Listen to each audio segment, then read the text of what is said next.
Sapa sing arep kepareng nyinom parijata? Aku tak nyuwun suarane. Sapa iki sing urung nembang ki ya? Prastiwi iki nang ndi kok romansangku ana sing kenal ya. Dhewe kejaba nyinden yo melu kol kampus barang kuwi. Bis-bis jurusan ngendi-endi iki dimene mbangane nganggur nang omah. Ngondek turi. Heeh. Ya. Mbak Ayu weh, aku nek sing alus-alusan klasik-klasikan ki nek suarane ora. Yo. 3:15. Walah iki rendet. Iki jam 2:30 kliwat kok 3:15. 3:15 ki angkane jarume dawa nang ndi? 30. Wah. Ono kok tuku jam. Nek angkane jarume cilik neng angka 2. Heeh. Terus jarume gedhe neng angka 30, neng angka 30 ki jam piro? 10:30. Goblok ta? Goblok ora ngerti hitungan kok tuku jam. Aku ki mung manut suwanane. Engko ora drongkas nyuwara. Iki 3:30 iki. Wah ya cocok. Ya.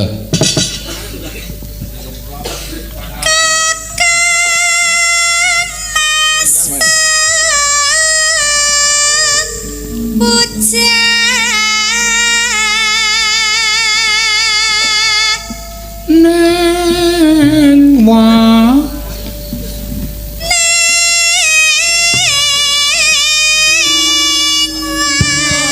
selanang seniman sing maton seniwati ayane wah karo boleren ya kok.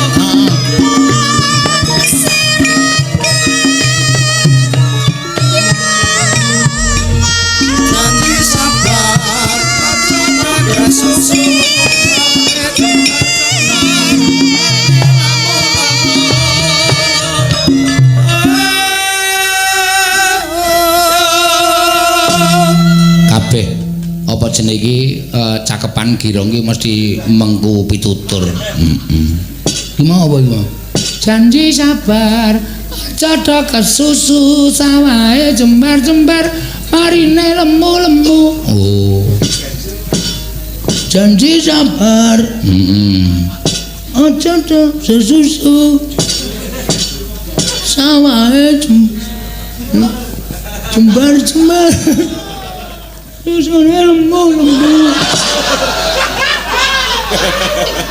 Setan lan kowe iki meneng ta iki cakepane iki.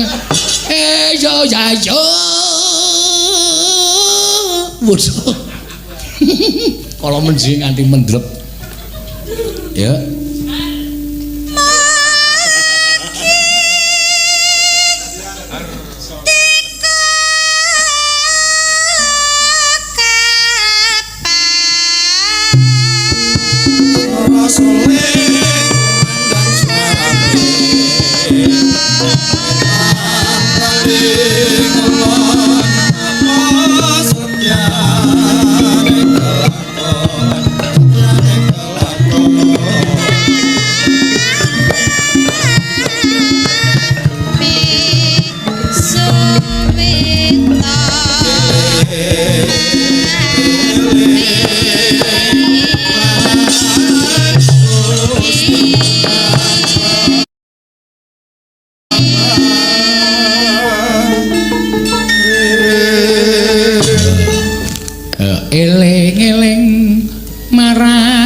Gusti kang peparing wis direnovasi. Ora ngerti sinom jaman biyen eleng kodhok ijo mlebu jaring mengono kuwi. Saiki wis diganti direnovasi kudu eling mang peparing. Mergo wong urip nang donya iki nek ora eling karo sing peparing kuwi bakale cilaka. Weh, ngono ya, Kang. Kaya urip nang alam padang iki nek dadi lakon wis to. Karo sing gawe urip ki mesti dicekel. Wis ora sapa wae iki kaya nggon wayang ngene iki wayang ki nek urung dadi lakon mbok dijendrek-jendrek disungging apik kan nek ora dadi lakon sing ora dicekel dalange. Nek lagi dadi lakon arep mung buta terong kae. tetep dicekal-cekal ro dalang. Padha karo wong urip ki nek dadi lakon dicekel karo sing kuwasa. Oh, pengen dadi lakon ya. Ya, tak cekelke polisi. Mbok sing apik nek ngomong wis tau ya kowe. Wis tau.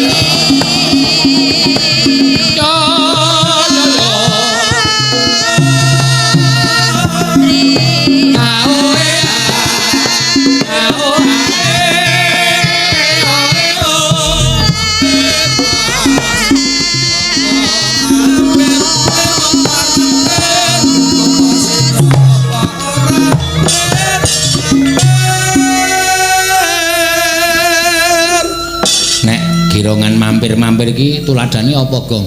Wong nek silaturahmi kuwi iki bakal akeh sedulure kuwi mujudake suwijining ibadah. Mampir Mas, monggo mampir. Pir mampir apa sida apa ora? Aku arep silaturahmi apa ora? Silaturahmi apa ora? Arep silaturahmi iki bisikan yang baik, tidak silaturahmi kuwi bisikan sing ora apik. Edian tenan. Bagong wis ngarani. Jeneng kuwi mung perlambang kok. Bagong saka huruf B A G O N G. B. Bahwasanya orangnya sederhana. A. Akulah yang selalu menghibur para teman-temanku. G. Ginilah keadaanku sebenarnya.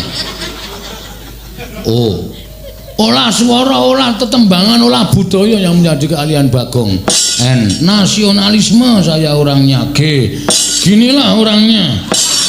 G kok meng ginilah. Nek krungu Mas Bagyo muring-muring lho iblis ah kae. Gareng Semarang. Ya, maka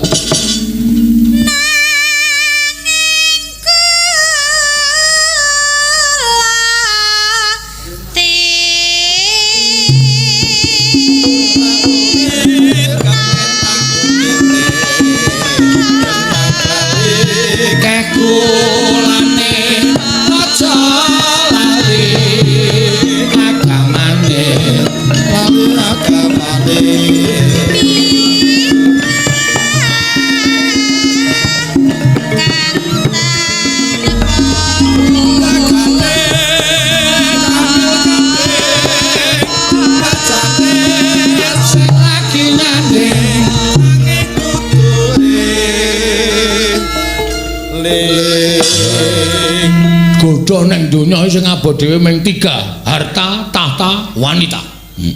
Mulane ana gerongan bejane kambil, tegane kambil kading, bejane sing lagi nyanding nanging kudu eling.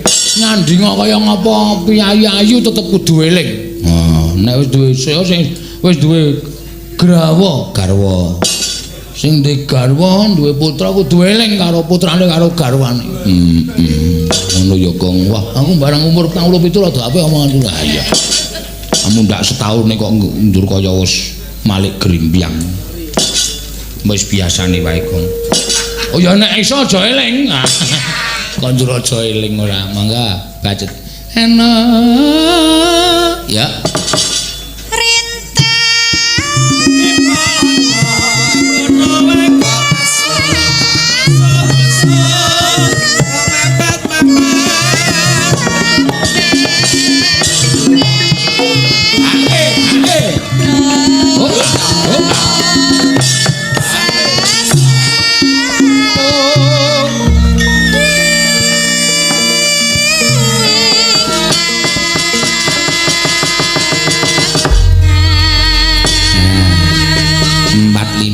Sinom Parijata isih ana sing kepareng nyuwun iki mau, Gong. Apa? Banyumasan ya diaturake Raden Arya Werkutara. Nyata lamun